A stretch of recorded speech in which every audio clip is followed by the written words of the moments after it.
Hello Aries, Sun, Moon, Rising, and Venus signs. Kamusta po kayo? Sana po nasa mabuti kayong kalagayan.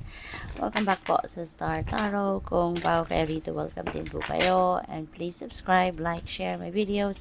And please leave me a comment po kung naka-resonate kayo. Salamat! And so, pauna mensahe po ninyo would be for general life.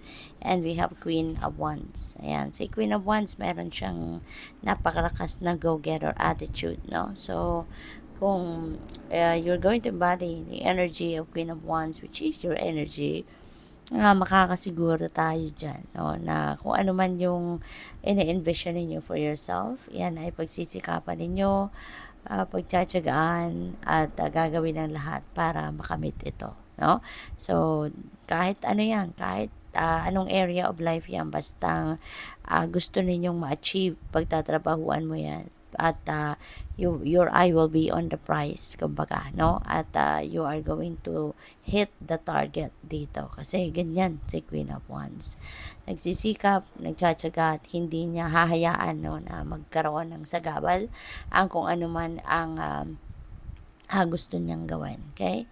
So, for money, career, and your finances, napakaganda na meron tayong 8 of Pentacles. Kasi si 8 of Pentacles, this signifies that you are working so hard talaga, no? To improve your craft, to master your craft, yung ganon, at talagang masipag ka magtrabaho, diligent ka, napakatyaga mo, at when you are working, you work to perfection. Kaya napakaganda, no? At magtatagumpay ka, no? Kung ano man yung ginagawa mo, pagtatagumpayan mo yan kasi ginagawa mo ang lahat para marating mo, no, kung ano man yung goal mo. And po pwede na meron kayong mga reward na makukuha dito. Po pwedeng ma-recognize na ng employer mo, ng boss mo, yung pagtsatsaga, no, at hirap na ginagawa mo, yung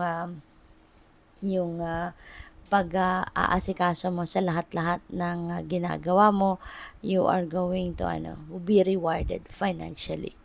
Kaya napakaganda, no? So you might be rewarded ngayon, no? Maaari makatanggap ka dito ng bonus, makatanggap ka ng pay raise or additional benefits, no?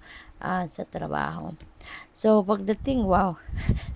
Dati nang nakabukas pala, and this is for your relationships, no? Devil energy, this is Capricorn energy. So maybe yung person mo ay isang Capricorn, no? So maybe you are dealing with a Capricorn person in your relationships. This could also signify, Aries, na baka ang iba sa inyo, merong unhealthy attachment, no, sa inyong relasyon or sa inyong person. Probably meron ditong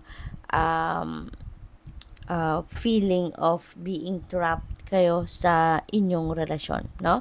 Maaari na yung person ninyo is also very very controlling, no? Very controlling of you.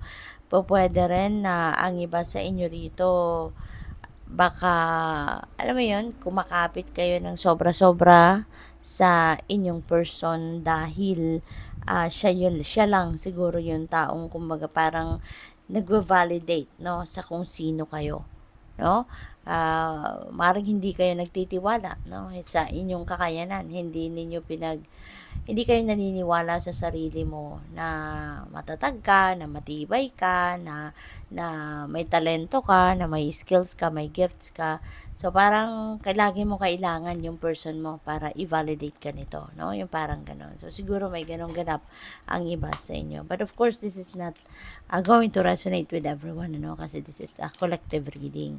So kuha tayo ng mga clarifiers dito, and before that, I would like to say thank you sa lahat ng sumusuporta sa aking channel. Thank you for subscribing.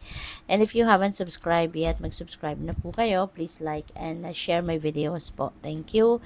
And thank you din sa mga nagpapadala ng super thanks, no? Maraming salamat, at pati na rin sa mga hindi nag-skip ng ads.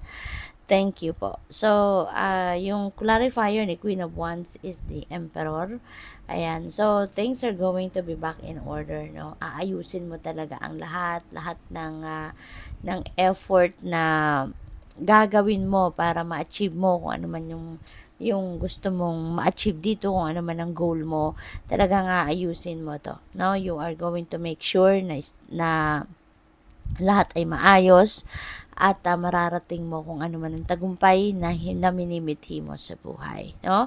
You are reaching for stability, you are aiming for siguro ang iba din sa inyo baka mayroong hinahanga dito na mataas na posisyon sa inyong trabaho, so maaaring you are aiming to be to be the manager, no? Baka yun ang pinagtatrabahuan mo sa ngayon, which is not hindi malayong mangyari yan kasi we also have the Eight of Pentacles na you will be rewarded. 'Di ba? Yung sipag at tiyaga, yung pagsisipag mo, yung diligence mo, your commitment mo sa iyong trabaho will be recognized, no? So maaaring mabigay talaga sa iyo yung promotion na yan. And we have Seven of Cups dito, no? There are multiple opportunities as well that might come in. Maaring marami din tao dito or maraming kumpanya siguro, no? Ang interesado sa iyo dahil sa work ethics na pinapakita mo, no? Kaya maraming humahanga sa iyo, maraming interesado na kunin ka, siguro ino-offeran ka or pwedeng offeran ka ng trabaho sa kanilang kumpanya, you know. So we also have the Four of Swords naman dito sa Devil energy, and you need some rest, no? You need some rest pa kasi baka hindi na kayo nakakapag-isip-isip, hindi na kayo nakakapagmuni-muni. So give yourself time to rest, okay? Give yourself time para makapagnilay-nilay kayo so that you can re-evaluate what is happening sa buhay ninyo, lalo-lalo na dito sa usaping relasyon. Okay? There is a need for you to change the direction that you are heading dito sa inyong relasyon kasi hindi ito healthy, hindi ito makakabuti, no, sa inyo. Kaya kailangan ninyong pag-isipan yan. And in order for you to do that, no, kailangan ninyo na mag-time out muna, no, sa inyong mga pinagkakaabalahan. Give yourself time to mag-spend time muna kayo in solitude, no, para mas makakapag-isip kayo ng mabuti. Okay? So, tingnan natin kung ano ang inyong final message for today. We have journey. Ayan, focus on how far you have come, not how far you have to go. Okay? You will find help in unexpected places. Huwag mo nang isipin kung gaano kalayo ang nilakbay mo para makarating ka kung nasaan ka ngayon. But yung isipin mo, dito kung ano yung naging epekto nito ng mga nilakbay mo, anong naging epekto, ano ngayon yung inyong sitwasyon, okay?